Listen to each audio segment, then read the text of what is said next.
Por supuesto que para mí es una cita obligada esta Feria del Libro, es la fiesta para mí de mi actividad, de lo que más quiero en el mundo, que es la literatura, con todo lo que eso representa. Y también es el lugar, el momento en el que me encuentro con los lectores, que son esa misteriosa sombra que tiene todo escritor cuando escribe y está solo, y que en la Feria del Libro empiezan a adquirir caras, sonrisas, miradas desde lejos, tímidas a veces, desde más cerca. Y para mí entonces es una gran alegría venir a la Feria del Libro todos los años.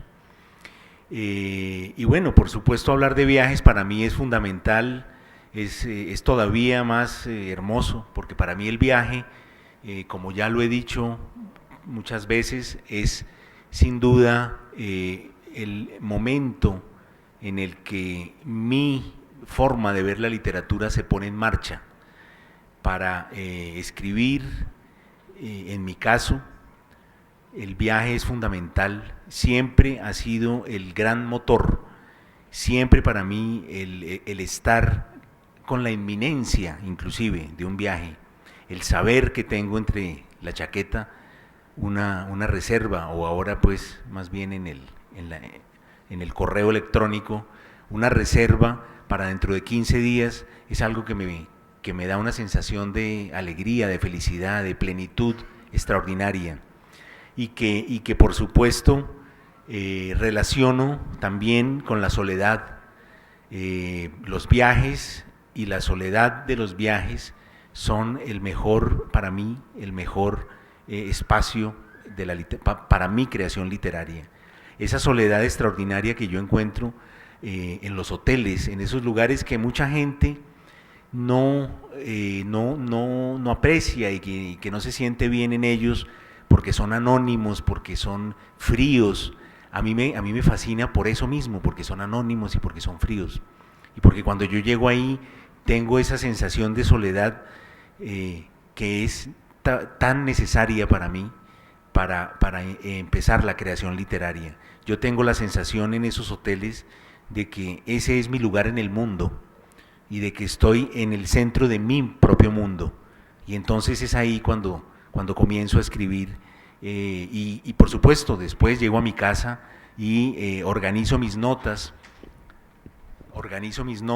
y empiezo a darle forma a mis trabajos, pero es en los viajes en donde yo concibo las mejores ideas, y en ese tipo de soledad, porque la soledad también tiene géneros, como la literatura, y yo creo que el género viaje para la soledad es uno de los mejores, es el que más enriquece lo que uno tiene por dentro. Se manifiesta, lo que uno tiene por dentro se manifiesta de una manera más urgente, crece, y uno tiene una relación con eso mucho más grande. Por eso yo creo que los grandes, los eremitas, las personas que querían entregarle su alma y su vida al Señor, los creyentes, también buscaban la soledad, precisamente para buscar esa enorme intensidad que da la soledad para lo que uno tiene por dentro. Y yo a veces me pregunto, y me he preguntado, por qué mi relación con el viaje es tan intensa y tan fuerte. Lo primero que, pues obviamente lo primero que me viene a la mente es mirar en mi vida, a ver qué fue lo que pasó. A los 30 días de nacido nos fuimos, yo soy de Bogotá, nos fuimos a vivir a Medellín con mi familia. Allí viví 5 años. Mi abuela bogotana decía, ay, el niño se va a volver paisa. Pero por supuesto ese no era un viaje, digamos, que tuviera todavía para mí una posibilidad de dejar una huella. Pero recuerdo que más adelante, cuando yo tenía unos 8 años, hicimos un viaje que era el primer viaje para mí realmente importante. Hicimos un viaje por tierra a Ecuador. Y entonces, antes de ir mi madre me mostró, a mí y a mi hermano nos mostró en un mapa que íbamos a ir a ese otro país que quedaba al lado de Colombia. Y además era un país que estaba en otro color en el mapa. Y a mí me parecía extraordinario ir a un país que fuera de otro color, que fuera total, donde todo, pensé yo, era diferente, ¿no? Y además un viaje por tierra desde Bogotá hasta Ecuador pues implicaba toda una preparación porque pues se demoraban como 2 días, recuerdo, en llegar hasta la frontera. Y en el momento de llegar a la frontera pues evidentemente la emoción fue muy grande, pero entonces cruzamos la frontera y empecé a mirar y me di cuenta de que todo era igual, de que las montañas eran iguales, el cielo era igual, la gente era igual, prácticamente todo era igual. Y entonces me quedé con la sensación de que debía buscar o que quería realmente tener la experiencia en mi vida de ir a países que fueran realmente de otro color. Y entonces, a medida que fue pasando mi vida y después de haber hecho ese viaje, ya que estamos aquí patrocinados por la aerolínea LAN, diré que gran parte también de mi obsesión por el viaje creció después de ese viaje en una serie de visitas pues prácticamente cada mes o cada 2 meses al aeropuerto. Yo iba mucho al aeropuerto, pero nunca viajaba. Iba al aeropuerto a recibir gente, parientes, a despedir a otros. Unos se iban, otros llegaban, unos se iban, otros llegaban. Y yo me la pasaba yendo al aeropuerto con mis padres a saludar, a recibir, a esperar detrás de las puertas de vidrio que salieran las personas. Y yo miraba esos aviones con una envidia, miraba los aviones también al mismo tiempo con cierto respeto y con cierto temor, porque yo sabía que algún día yo también iba a irme en uno de esos aviones. Y entonces todo eso me fue cargando hasta el momento en que finalmente a los 19 años me fui en uno de esos aviones y me fui para España a estudiar. Y entonces yo ya había hecho estudios de literatura en la Universidad Javeriana, no había terminado, y ya venía cargado de toda esa, digamos, de todo ese sueño y ese deseo y esa relación que uno tiene con la literatura en la juventud y que muchos de ustedes jóvenes están viviendo ahora y que yo les envidio tanto, y que es esa especie como de relación heroica. Uno cuando tiene 19, 18 años tiene unas relaciones de una intensidad heroica y uno hace cosas maravillosas. Yo recuerdo haber leído en una tarde la María de Jorge Isaacs y luego por la noche haber leído una novela de Onetti que se llama Junta Cadáveres, todo en el mismo día, y por eso a mí se me confunden a veces. Cuando yo recuerdo María se me aparece Larsen, el personaje de Onetti, y esas cosas heroicas que uno hacía, amanecer leyendo, por ejemplo, maravilloso, eso yo ya no lo puedo hacer. Entonces yo tenía toda esa carga literaria terrible, pero en esa época, en el año en que yo me fui de Colombia para estudiar y vivir en España, el mundo del libro era muy modesto, y entonces yo estudiaba literatura, pero en lugar de una biblioteca yo tenía una casa llena de fotocopias, porque los libros que quería leer no estaban disponibles en las librerías. Ustedes, los que estudian literatura hoy, no saben la suerte que tienen, y pues mucho más acá en una feria como esta, donde consiguen prácticamente todo lo que existe, un porcentaje muy alto de todo lo que existe publicado en español. En mi época nosotros íbamos a hacer fotocopias a las bibliotecas porque no había, no se conseguía casi nada, era muy difícil. Y entonces cuando yo me fui para España, yo me iba, entre otras cosas, por fin a un país en donde los libros donde se conseguían los libros que yo quería leer.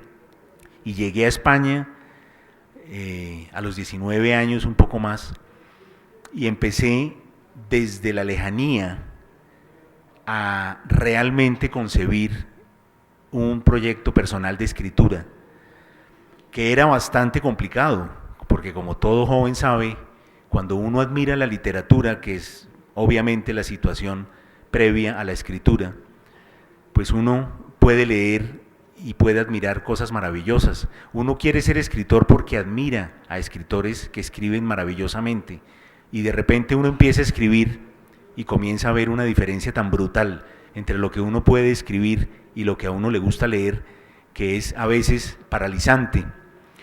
Entonces, para mí era tan fuerte esa sensación de parálisis que cada vez que escribía y leía al otro día lo que había escrito, me daba una depresión tan grande que decidía dejar de escribir. ¿Pero para qué? Para poder seguir soñando con ser escritor. Porque yo decía, si dejo de escribir, puedo seguir soñando con ser escritor. Pero si escribo, me doy cuenta evidentemente que no lo voy a lograr nunca. Porque no se parecía en nada lo que yo hacía a lo que me gustaba leer. Y entonces, a partir de ahí, el amor por la literatura fue tan fuerte que siempre, de todas maneras, continué con esa esperanza, como pues supongo hacen y deben, y en este momento están haciendo tantos muchachos, tantas muchachas, tantos jóvenes a los que les gusta la literatura y que están viviendo probablemente esa misma contradicción. Pero entonces, ese viaje para mí fue fundamental porque era la primera vez que yo tenía una casa propia.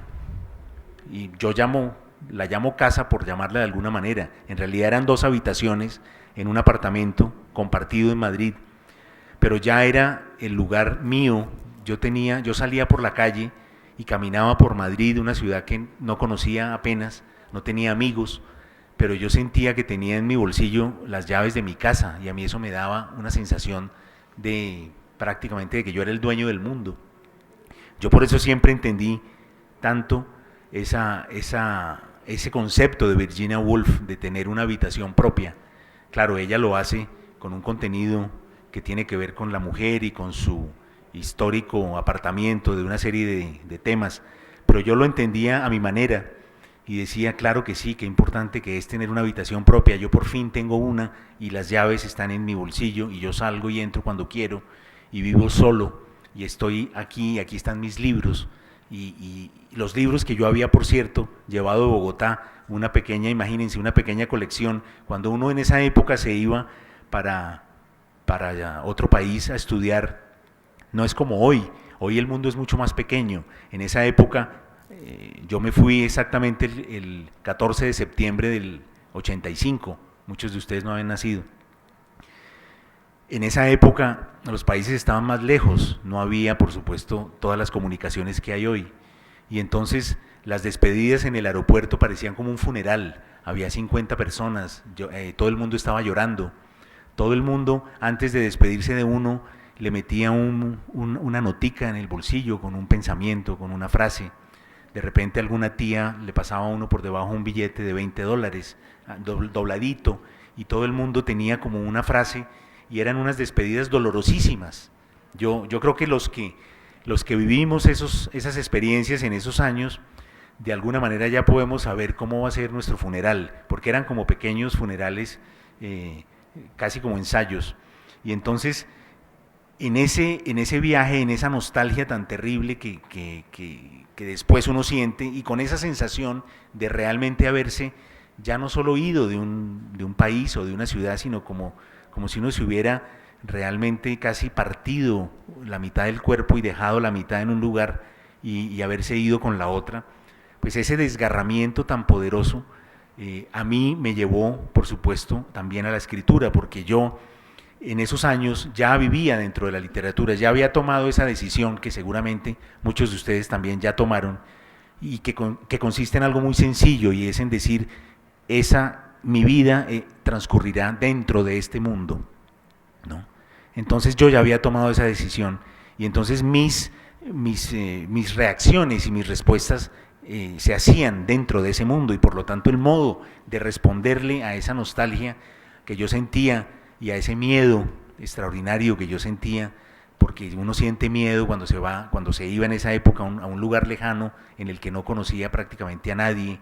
Yo tenía un solo amigo que es un grandísimo poeta colombiano, Ramón Cote, que estaba en Madrid y que sabía de mi llegada, pero por lo demás, pues yo iba a vivir a un lugar desconocido.